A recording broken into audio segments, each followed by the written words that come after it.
Wake up, buyer payer people. It's a beautiful day. Go grab yourself another cup of joe and say hello to Jim and Michelle Rhoads on the Buy Here Pay Here Morning Show. Take it away, you two.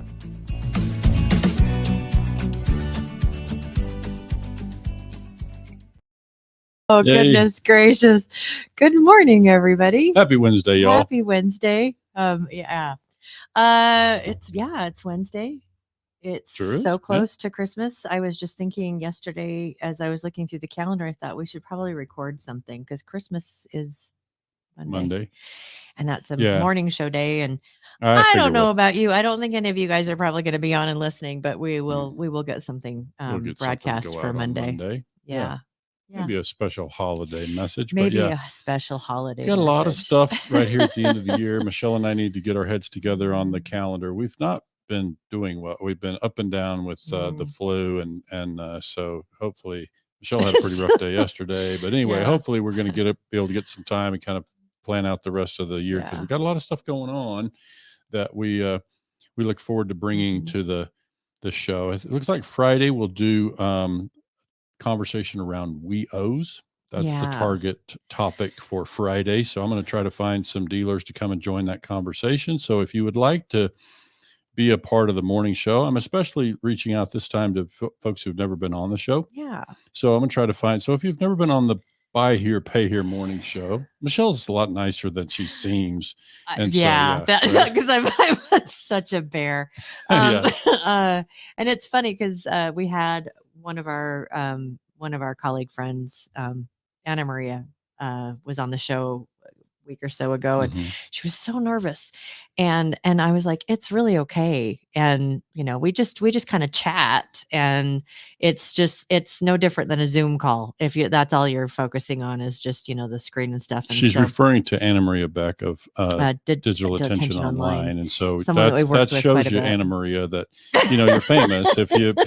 You're famous in the Buy Here, Pay Here sector. If Michelle refers to you as a one name person. Anna Maria. Everybody knows Anna Maria. But so those of you who might be feeling a little bit of stage fright with the idea, but have things you'd like to offer in some of the topics that we have coming up. They don't have to offer. They just join a conversation. Yeah. Just come and chat about the stuff. So the what your stuff that everybody else is doing. Yeah. So. Just let's talk about the thing and what you experience. So that's kind of what that's all about. We have fun. Yep.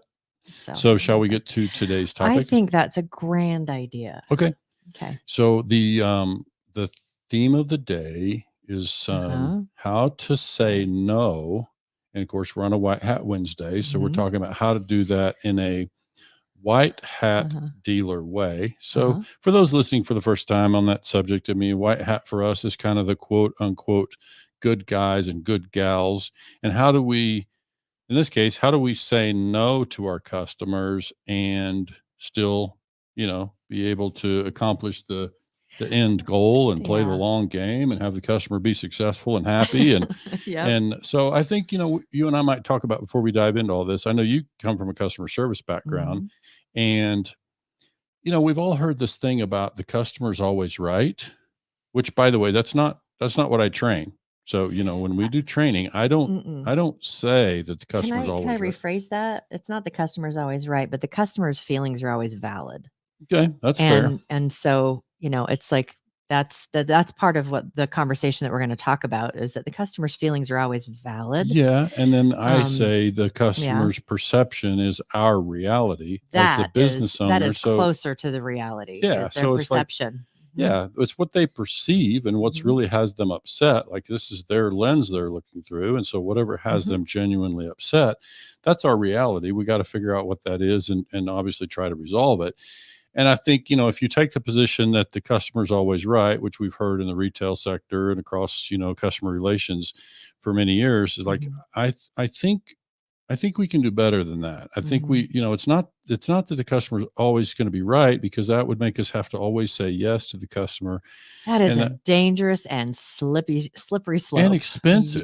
We can't afford it. We cannot afford, most of us cannot afford to say yes to the customer every time on these things. And there's, probably another topic associated with this for a future time is about how to change policy so that you're moving from something where you've always said yes to something where you're not. Yeah. And because that is something that I think we've talked about it before in the past, but it might be worth doing another, just kind of giving an update or whatever, and talking about that, because it's to go from yes all the time to no, no, no. That's gonna just jar a lot of relationships Yeah. you And I have think with your for customers. today, we want to offer ways to, and so you can either say no, Mm-hmm. or you can avoid saying yes, or you can postpone saying yes. Mm-hmm. Okay. So we'll get to that, and we'll give you some phrasing and some tips and techniques for how to get there. You know, it's funny. My customer service background, I'll just iterate again to you all. I've got a lot of experience working with virtual teams all across the U.S. and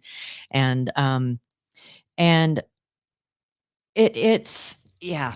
Go ahead. I'm sorry. You Yeah, losing the I thought. did. This I is part did. of This the is flu part of COVID. thing. It's just She's definitely yeah. had Sorry problem, about that, brain everybody fog. It's all listening right. out there. It's all right. Jeez. So So we're yeah. that's one of the things about Oh, doing I live. remembered what it Oh, good. It's was. back. Thank you. Good. It's Nice. back. Is that I frequently leaned in on like psychology with dealing with your children. Because with your it's a customer and one of your children, similar. Your children you have to live with for the rest of your life. Customer you have to live with, we're hoping with 10-year approach. And so there are some things that I really leaned heavily into of things with children. How do you, and it's like things like, it's not what you say, it's how you say it. It's people follow your actions more than your words. There's just a lot of different things like that. But Yeah, and I think it ties in a white hat approach for me, because as you say with your children, it's gonna be necessary to say no to our children, and we won't always say yes and give them permission to do what they're asking to do. And we still love them the entire time, right? And so they should be able to hear that in our voice, even though there'll be times that they feel frustrated about that. But we hope the nature of our relationship with our customers is such that we can weather a little bit of some temporary frustration. And the thing that I've learned from working with managers and dealers over the years is that sometimes what happens is customers upset. And I think I've shared the story over the years that I owned dealership. When I owned dealership, I lived 30 minutes away from where the dealership was. And so I always had my phone number on the wall. And this was true of dealerships that I managed as a general manager too. I always had my phone number on the wall. Sometimes I would get a call from a customer that was upset, almost never, just because our training was such that we authorized managers to solve problems. But the reality is when the customer would call, they were often upset. And what you would end up hearing is that the customer's upset because somebody told them no. Customers upset. They wanted some sort of special treatment and they were told no. And of course, then I would back the person up, the manager, and typically say they're just following, we're just doing the same thing for you that we do for everybody.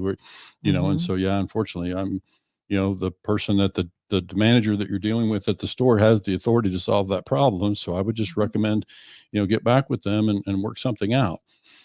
But the point of all that is that, we find that customers ask us for special treatment in a number of areas of our business. Let's talk first about, and cover this one briefly, because I think we covered this one in some depth in a morning show a year or so ago, about how to handle things on the lot when a customer's shopping for a car and they find a car that they like and they say to the salesperson, "Hey, I'll buy that car if you guys will put new tires on it. Those tires look a little bit, questionable. If you'll put new tires on it, I'll buy it." So think about that for a minute. How's that happen on your dealership's lot right now? Like if somebody just comes to us and says, "I'll buy that one if you'll do this." Which is a great segue into what we're going to be talking about on Friday. But So let's start talking about the WEOs, which we've not talked about WEOs specifically as a document, I don't think, but we've talked about this matter of how do you navigate that as a salesperson, as a sales manager. So dealer. they're asking for something that's like, So again, we don't need to spend a lot of time here. I would just say that our approach to that is to say, yeah, no, unfortunately, they've already done all the reconditioning on the cars. Any cars that you find out here on the lot that are available for sale, they've already done all the reconditioning that they're going to do as part of making the cars ready. So I can certainly help you find another car if that one's not satisfactory for you. But unfortunately, So are they've already tires done. important? Should we go find someone that has good tires?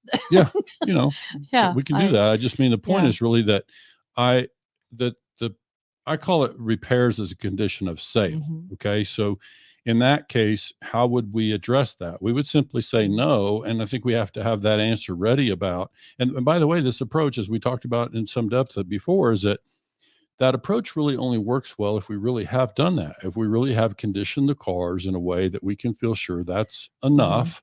And if that doesn't work for the customer, then they can go choose another one. We got plenty of other cars to choose from, or they can accept that car the way that it is and buy tires themselves, and 10,000 miles down the road. So this is the part that we just say, because we know that if we say yes every time that customer asks for new tires or window tint or, a receiver hitch, Uh-huh.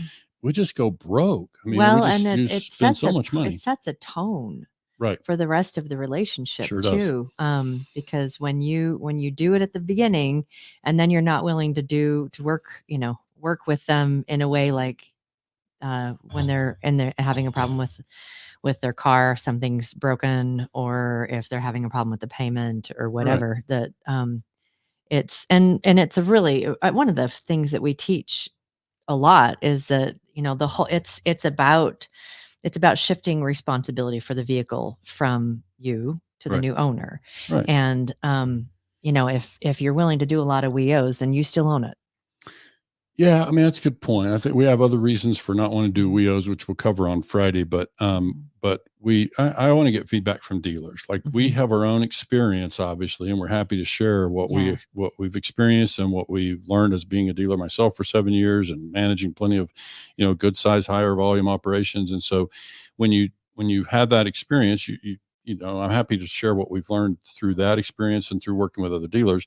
But I Mhm. also want to hear from dealers, like kind of what their actual experience was as it comes to this kind of thing. But we can probably move past the thing about repairs as a condition of sale. Again, I think we've Mhm. covered that in the past. And so, people can refer to that episode So if let's we talk get the about opportunity. something else that Yeah. So, we have to say mm-mm yeah. So to. moving more to the collection side, I mean, obviously, on the collection side, the way that happens is, imagine, Michelle, you call in and you say, unfortunately, I'm, my payment's due today, but I'm short. And We're so, hoping that this conversation happens yeah, on I the mean, day that your payments due. But yeah, yes, but regardless of when this yeah. dialogue comes in, I would Mhm. say one of the significant parts about that is if a customer's calling in, Mm. okay, and so or whatever, however, maybe it's Uh-huh. text message, maybe it's Uh-huh. the website, whatever. It's like however the customer's reaching out to us.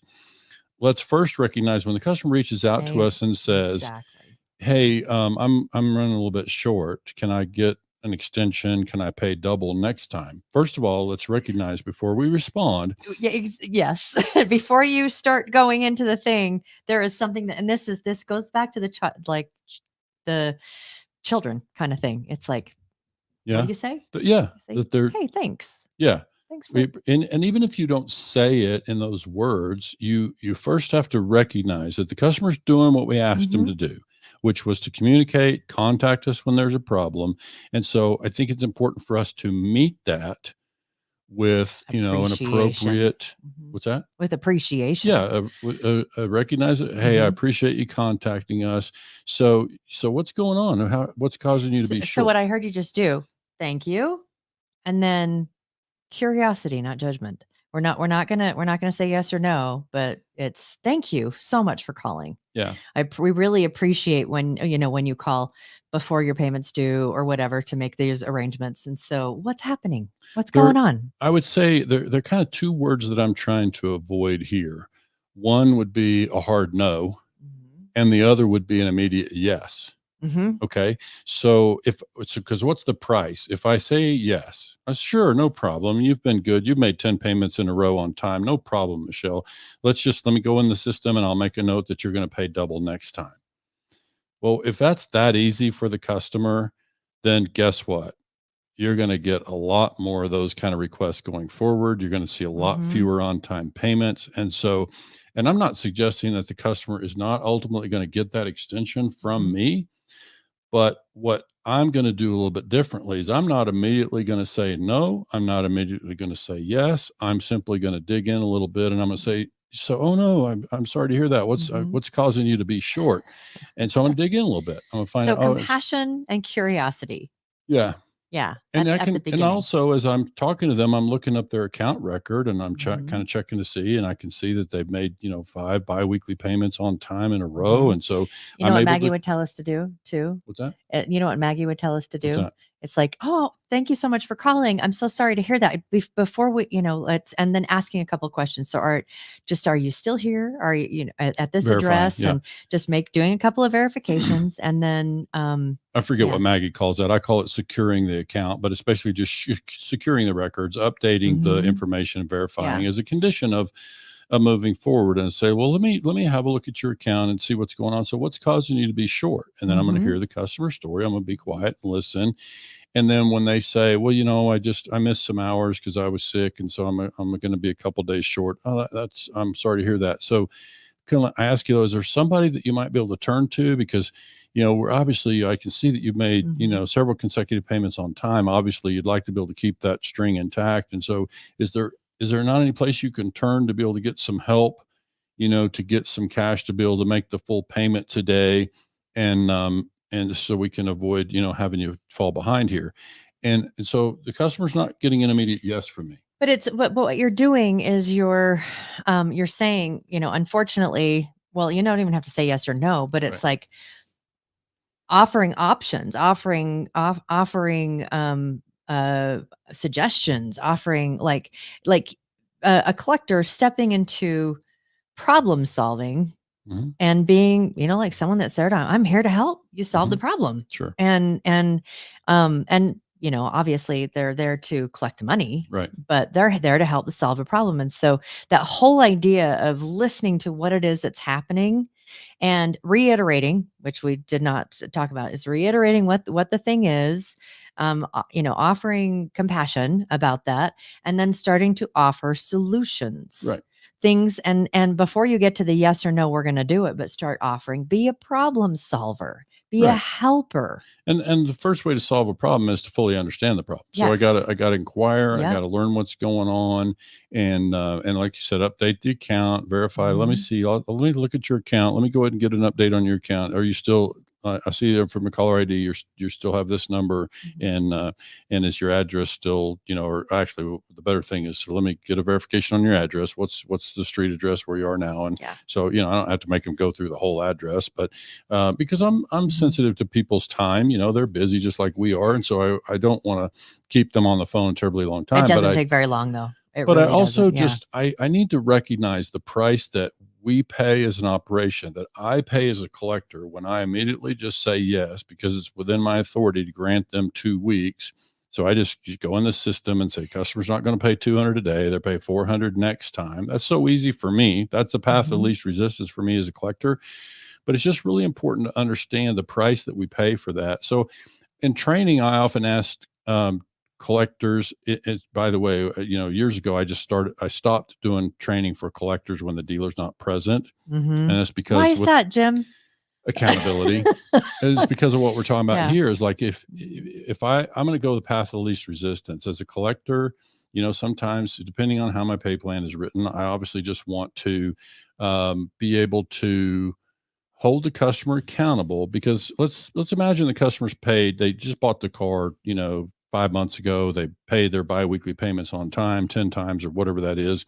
And now this is the first time they're past due. So this one is especially important that we dig in a little bit, because here's what can happen when we don't immediately say yes, because the temptation is to reward the fact that they've made those 10 payments on time and, oh yeah, you're good, you've earned that, let's just grant you this extension and you can pay double next time. I can promise you plenty of people who will listen to this broadcast in the buy here, pay here space can confirm that once we grant that the first time, you can expect to be asked for that again and again and again. So what we'd like to do is avoid granting it the first time. And this may be the first time the customer's done business with you. So what your practice is going to be, they're only going to measure against dealers maybe or other finance companies they've done business with in the past. What was their practice? So here's an opportunity for us to, I call it digging in. We just sort of stand our ground a little bit, and we're polite. We're totally helpful and trying to find solutions. And so back to the thing, if I'm the collector on the phone, I'm basically saying, is there not any place we can turn to get that, in on time? It's just 2:00. I mean, your payment is due today, which means as long as we can get it in before 6:00 today, it'd be good to keep your payment record intact. And so is there any place you can turn? You got a friend or family member or anybody that owes you some money, or any place where you could get a loan to be able to get this payment in full? And then I just wait. Quiet. And then wait. Let them answer, and let's find out if there's something that they can do. Because the other thing that dealers and collectors that are listening to this today can confirm is when I do that, the customer in a reasonable percentage of the time, the customer say, you know what, I'm just going to pay it. I'm going to pay it, and I'll work it out with my landlord. See, and here's the thing: silence. That is a skill, to learn how to be silent after you ask a question, and it takes practice. And so that's actually, if you're going to do some role playing with your customer service reps, teaching them how to ask a question and then be silent until, is there anything about my approach there that made me come off like a jerk? Not at I'm all. not being difficult. I'm just being helpful and trying to find solutions. And I'm trying to put the responsibility back on them. It is the responsibility for them to get the payment in on time. Yeah. And even though I'm not going to use those words to inflame the situation, I'm going to simply say, is there not any way we could be great if we could keep your payment record intact of all these on-time payments? And so if you do that, the customer may just say, and keep in mind, this is the first time they've asked for an extension with you. And so in this scenario, if that's the case, then when we don't immediately say no or yes, and then we start saying, is there somebody that, maybe we could get some help from? Is there some place you'd be able to get a loan? Then they may just kind of say, you know what, I'm just going to pay the full amount. Never mind, I'll just pay the full amount and I'll work it out with my landlord, or I'm just going to wait on something or other, And so the reason because once that customer does that, if they just pay that, then what is their expectation the next time that they ask for an extension? And you didn't even have to get to a yes or no in that scenario. You didn't even have to get to, a yes or no answer. And once that customer makes that payment, there's a high chance that now they will make their arrangements elsewhere, and they will make a priority of getting this payment in, because at the minimum, they know I'm going to ask them. I'm not immediately going to say yes or no. I'm going to dig in. I'm going to try to find some solutions. I'm going to try to find a way to get the payment in full. And so again, I'm just trying to help them. And I'm looking at their account and saying, oh man, let's try to keep, it looks like your account, you've made all these payments on time. And so I'd like to obviously be able to help you keep that string intact. Is there any place you can turn to get some help? And listen, if we go through all that and I offer all these solutions, before I would send the customer to get an expensive pawn loan, which only puts them in a deeper hole potentially, then I would say, let me see what I can do. Can you stand by just a minute and let me see so let me ask you. You're still not saying yes or no. Right. Let me see what I can do. Let me have a look at your account. So how close your biweekly payment is $200. Like how close to that could you come today? Like how much could you pay today? Again, still not saying yes or no. Yep. And then just quiet and wait. Let them speak. And you may be thinking $100, and they may say, well, I could probably do 160, so it's like when we need to learn to allow the customer to think and speak and offer them. And really, am I not doing this in a way that is in the customer's best interest? Because what happens, isn't it difficult for our customers when I agree to take no money now and $400 now? Isn't that difficult for our customer in the end?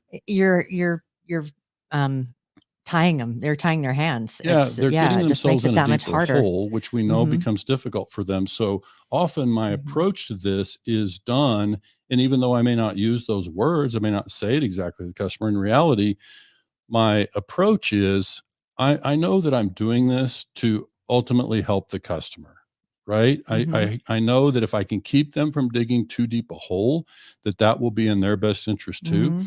So I just want to say, how close can you come? If you can't do the full 200 today, how much could you do today? Again, you still have not said yes or no. Right. You're still in curiosity, What can you do? And so let's say, I mean, if you know, because the policy internally is that, you need to collect at least this much or whatever, and you've met that. And so you can go on your merry way. But let's say that they aren't able to meet your qualifications, to meet your minimums, to meet whatever. And a good collector is going to know that they don't offer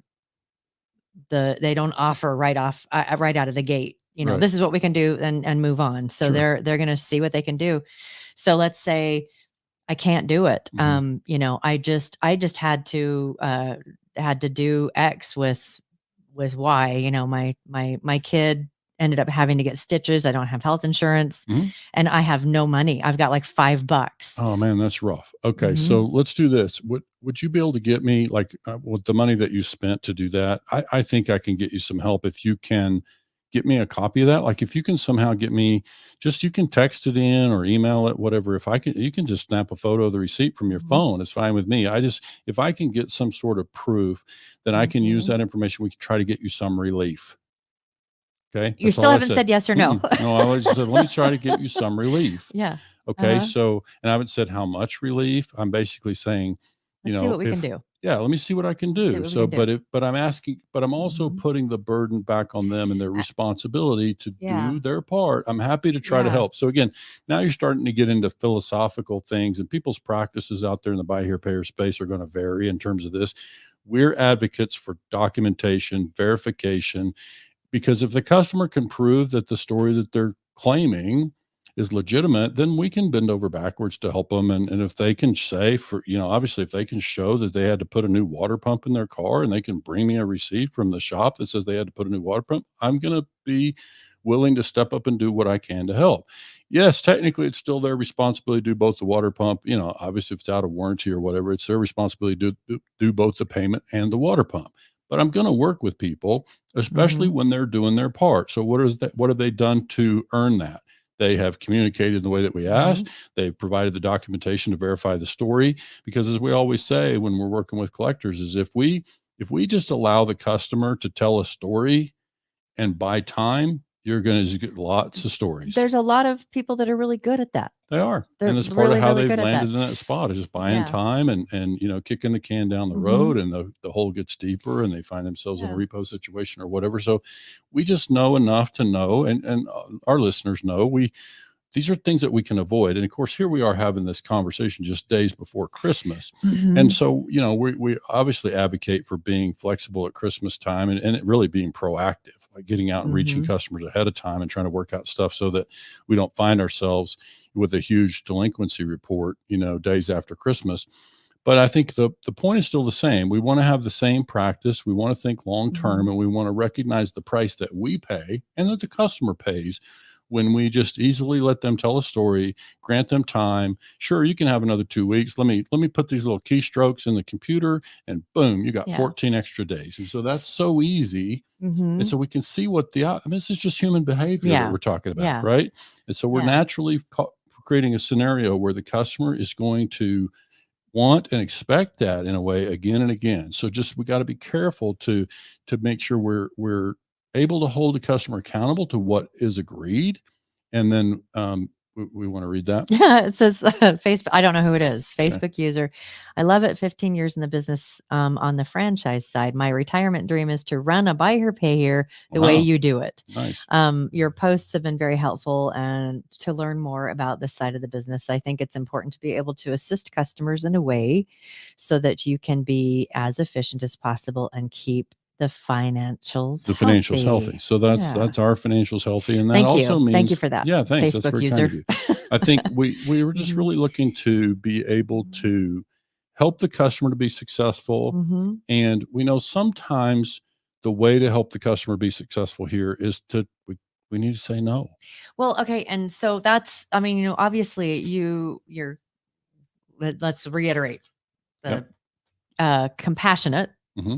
thank them for calling, compassionate, listen to what it is that is happening in their world, reiterate what it is that's happening in their world, offer suggestions for them being able to make their payment on time.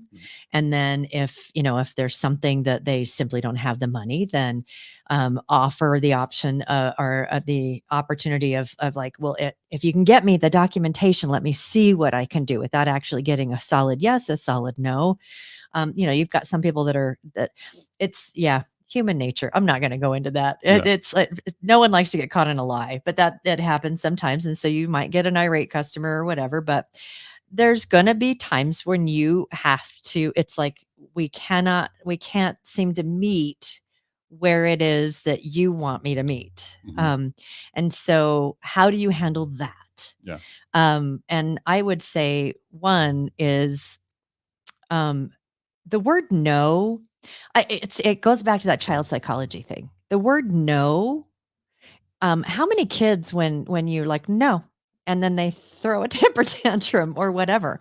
The word unfortunately is a very different kind of way. It's not what you say, but how you say it. It's like, unfortunately, we're not going to do that. But here's what we can do, and try to be helpful. And it's like, if you can get this in here at this time, and then you can start to, I've tried to work with you to come up with something that works for both of us. And you don't want to work. So I'm going to say, okay, unfortunately, we're not going to be able to, we're not going to do this. And that's another thing we were going to talk about in just a second. But here's what we're going to do, or here's what we can do, or what we will do, and just lay out a plan. And then they have an option about what they want to do at that point. But and we're getting a little deeper into the thing about verification, but I think it's important, and we could spend a whole episode on this in the future, because we can understand that the verification element of this is significant. And a lot of dealers are going to hear this and say, our collectors don't have time. We're trying to get more calls, per hour or whatever. And so we don't have time for that. I think, what we're simply suggesting is the price that we pay and the opportunity that we miss when we don't dig in a little bit and require some verification. Now, ideally, this would be explained at the time of closing. Customers never done business with you before, let's say. And so now when they step in with us, if we can say, look, we're happy to work with folks. This goes back to this open door policy, which we still need to bring back to the show. But this idea that we're going to have an open door policy, and we say, look, we're happy to work with folks. We may require documentation in order to grant additional time. So if I'm the collector and that customer's asking to pay, double on the next paycheck, which is common. I mean, that happens. Customers know to ask for that, and they'll just say, I can't pay anything. I would love to have a study to find out how successful people are when they say, I'll just pay double next time. Especially when it's just verbal, right? So we just know historically, verbal has not held up well. Customer can make a promise, and if all they got to do is make a verbal promise and buy some time, then they're going to come up short a lot of the time. But I think back to the verification thing is, imagine what it's like if I'm the customer. This is my first time to be past due. I call in and Michelle answers the call, and she ultimately requires me to send in some verification. Perhaps she tells me this can be part of a policy. She might say, if you can't do the full payment today, how soon could you do it? How soon could you pay that $200? Could you do it Monday? I mean, we're having this conversation on Friday. Would you be able to do it on Monday? And if the customer says yes, great. Okay, that I can authorize. If just within like 3 days, I can authorize that with you just verbally without any documentation or verification, just 3 days. But if you need 2 full weeks, we're going to need some verification. So, because we won't grant an extension without, some documentation. So what can you document? So when Michelle requires that documentation of me, then now I know the next time I'm short and I'm sitting here faced with, am I going to the casino, or am I going to pay my rent, or am I going to pay my car payment? I just know that if I call Michelle to ask for time on my car payment, what can I expect? She's going to ask me for verification. So if I don't have a good verification, how's that going to affect my decision? And that's the thing is what comes into this as well is consistency. Is that if you can train your collectors to have all of them a very consistent approach and a consistent ticking off the things that this is what that if it and it's the same thing, child psychology, it's in a lot of training. If you can be consistent and they know this is what's going to happen and they have no doubt this is what's going to happen. Consistency is important, because Consistency if you don't with have kindness. it, I mean, absolutely. obviously you don't want to, but even with kindness, if you, Michelle, grant extensions without documentation, but and Janie then I'm over the here new, does not, and I'm the new person, so Jim over here is a little Mhm. more difficult. It's following the policy and asking for verification. Then the customers are going to call and say, I need to talk to Michelle. Janie or Michelle. Why are you being so Mhm. difficult? Michelle always Mhm. lets me have 14 days. She always lets me pay double, which is when a I'm really short. big reason why it's so important to have written policies in collections and to train. If there's any, we talked about this last week with Maggie, if there's any department in your team that needs and would benefit the most from consistent training, it's your collectors, not your salespeople. Yeah. It's your collectors. And listen, I mean this when I say it. The part of the reason we quit doing training for collectors without the dealer present is because I don't want to charge a dealership to come out and spend a day in training or day and a half, whatever, and we train, and now we're gone, and the collectors are able to fall right back into the old habits. Or that the dealer is like saying, why are you doing that? Yeah, they don't understand. They're not part of the training. But I think without accountability, because a Mhm. lot of the things that we teach in collections are not that easy to do. Like it's easier. The much easier thing for me to do is what I suggested earlier. Oh yeah, let me go into the system. I'll just set you a promise to pay for 2 weeks from now. Boom, boom, boom. Easy. I'm done in 5 seconds. That's that. We pay a price for that. And so what I'm simply suggesting is the things that we ask collectors to do, and the way to really have an effect, and is it going to involve a layer of accountability, which means from the dealer, got to hold the collection supervisor accountable, and it's got to hold the team accountable on the collection side. So it just, it takes that sort of commitment to these things that we're talking about. Otherwise, you're just not going to affect change, and you're going to fall right back into the habits that are going to cause that delinquency report to run high. And so this is why we just don't do it anymore. And so we know these kind of things make a difference. We know, and people will hear a lot of what we're talking about, Michelle, and they'll say, oh, that's old school. We can't do that anymore. Whatever. It's like, in reality, it's just a matter of we're all trying to, it's a right now kind of mentality, and we all want to do things this moment. And so all we're really suggesting is digging in a little bit. And especially the first time that the customer asks for help, doesn't mean we're not going to grant them some help. At the end of our conversation and verification, they're probably going to get the help that they're asking for. It's just that we're going to make them earn it. They're going to need to earn that extension. When they do it, they'll know that next time we're going to make them earn it again and again and again. If they do their part, then we're happy to do our part and grant them some help. Okay. And I would say too, how we talked about at the beginning, thank them for calling, that when you're done, if you've been able to come up with a reasonable plan that both of you agree on, thank them again.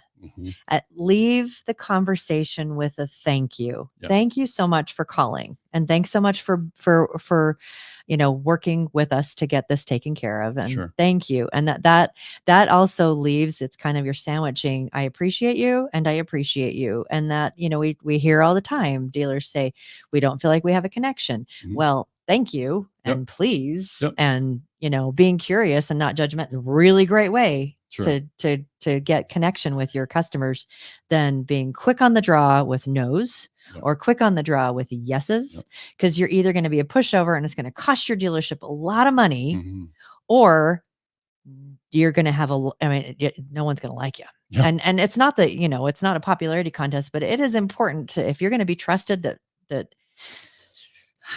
they can trust that you're going to say no. I don't know if that's the way I want to. You're not going to get a lot of repeat and referral customers that way too. This is also part of the long-term approach that is way. We all have to think beyond this particular payment, and so 10 years. Sometimes pay plans can cause a collector to say, I need this customer to pay this $200 so that my bonus is what it's supposed to be. So when we create that sort of atmosphere, then we get too focused on this one payment, and we don't really think about the impact of what we're doing tomorrow and next year and the next time they buy and the people that they refer and all the stuff. It's like we just have to be able to tie that together. A couple quick thoughts I want to I know we're running a little bit long today. I want to share a couple of things.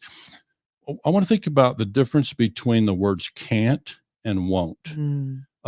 Because, and the quickest way to explain this quickly is to go back to that thing about the customer wanting to buy the car if we would put tires on it. If we say, sorry, we can't do that. If we use the word can't, and they can look over there and they see you got a service bay with 4 bays and they can see them putting tires on something else. When you use the word can't, then the customer, what does the customer hear? Right? Yeah. That you're just being difficult. You obviously can, but if I say to the customer, yeah, they won't do any more reconditioning, unfortunately the practice here is that they recondition the cars as far as they're going to go when they come out. And so I know that they won't do any repairs as a condition of you buying it. So if this car is not satisfactory, let's go find you another one. I got plenty of other cars here. Let's go find another one that works for you, because that's where I dig in a little bit. And I just use the word won't instead of can't. But that only works if I say won't, and now a manager comes in behind me and does it, then that's problematic, as we can see. So we just got to be super careful. With what's and then the other one is just we and they, and this could be a whole separate subject for another day. But this idea that I say we, like if I'm a collector, for example, do I have the authority? Like, are they talking to a decision maker? Because if I could, it affects our dynamics in the collection department, and we're not going to go into it in much depth today, but there's a difference between me bringing the approach is, I'm your problem solver. I have the authority to, work these things out. So you really need to work with me. I can also take an approach of being an advocate. It's me and you, Mr. Customer, against them, the bad people in the other office, right? So, but it's a very different in the dynamics, right? It is. I mean, they don't have to be the bad person in the office, but it's like, I'm here to help you. Yeah. And with all of the policies that we have, I'm here to help you navigate them. And so there's just a difference between saying we can't, we won't, or they can't, they won't, right? So let's understand that the impact across our organization of those words. And when we can make that consistent in our culture and our practices and, all of our policies and procedures, then that's going to allow us to be more consistent in our collection department. Hopefully it's going to help us, reduce repos, but at the minimum, it's going to make our portfolio easier to manage. Even if our repo rate stays exactly the same, at least during the time that we're managing the portfolio, it's going to require a lot less of us. It's going to be less man hours for us. It's going to be less frustration. And so this is why we advocate for that kind of approach. But we should wrap up. We got lots of other stuff to do with our Wednesday, as do our listeners. So, and all of you probably have a lot to do on this Wednesday. We've only got a few more days before Christmas. That's right. And so Merry Christmas, happy holidays to all of you. We will be back on Friday to talk about WEOs. That's right. Hope you guys have a great rest of your week. Happy winter solstice. By the way, Jim's birthday's tomorrow. Oh. Have a good one. See you Friday. Thanks, guys.